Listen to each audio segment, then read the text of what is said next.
Hi all, I'm back. Yes, it's been quite some time and நம்மள மாதிரியே ஊரில் இன்னொருத்தரும் I'm பேக்குன்னு சொல்லியிருக்காரு, ஜார்ஜ் குட்டி. Welcome to another series of Marlon's thoughts on movies, and this is about Drishyam 3. அப்படியே ஹாட்டாக வந்து படம் முடித்தோன்னே வந்து உட்காந்து இதை ஷேர் பண்ணிகிட்ருக்கேன். ட்ரிஷ்யம் 1 நான் தேட்டரில் பார்க்கல. ட்ரிஷ்யம் 2 கோவிடில் அமேசான் ப்ரைமில் வந்துச்சு.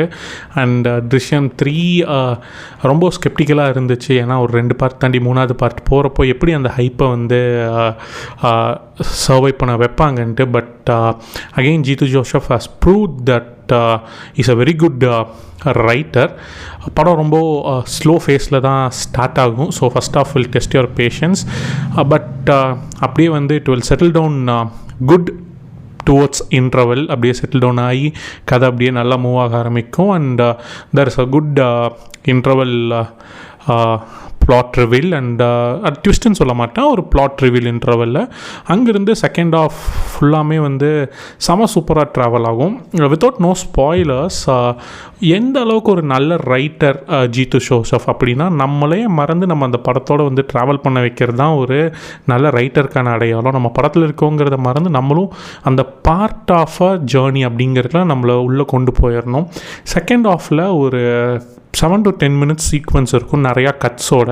2 பக்கம் பேரலாக ஈவெண்ட்ஸ் நடந்துகிட்ருக்கும். கட் பண்ணி ஒரு ஈவெண்ட் காட்டுவாங்க, கட் பண்ணி இன்னொரு ஈவெண்ட் காட்டுவாங்க. அப்படி காட்டுறப்ப வந்து அந்த ஈவெண்ட் முடிகிற இடத்துல வந்து ஹோல் தேட்டரே வந்து கைத்தட்டுச்சு. அதாவது நமக்கு ஒரு ஈவெண்ட் நடந்து ஒரு ரொம்ப சக்ஸஸ்ஃபுல்லாக முடிஞ்சால் எப்படி இருக்கும், அந்த மாதிரி வந்து அந்த ரைட்டிங்கில் நம்ம அப்படியே உள்ளே கூட்டிகிட்டு போயிடுவார் ஜீது ஜோசப் செகண்ட் ஹாஃபில். ஃபைனலாக வந்து படம் முடிகிறப்போ வந்து நமக்கு என்னடா இன்னுமே வந்து அந்த ஒரு திருஷ்யமோட ஒரு டச்சிலேயே ஏன்னா 1 and 2 ரெண்டுலேயுமே வந்து எண்டிங் வந்து ஒரு செமையான ட்விஸ்ட்டோடு முடிச்சிருப்பாங்க. என்னடா நமக்கு அந்த ஒரு ட்விஸ்ட் இல்லையே, அந்த ஒரு ஹை கிடைக்கலையேன்னு நினச்சி படம் முடிய போகுது, ஏதோ ஃபிலிம் பை ஜீது ஜோசப்னு வரப்போகுது அப்படின்னு நினைக்கிற இடத்துல லாஸ்ட் பால் தோனி 6 அடித்து முடிக்கிற மாதிரி ஜீது ஜோசப் வந்து செமையான ஒரு ட்விஸ்ட்டுன்னு சொல்ல மாட்டேன், again wonderful writing. Again it shows how brilliantly he has written George Gutti over years. Drishyam 3 is again பைசா வசூல் for you.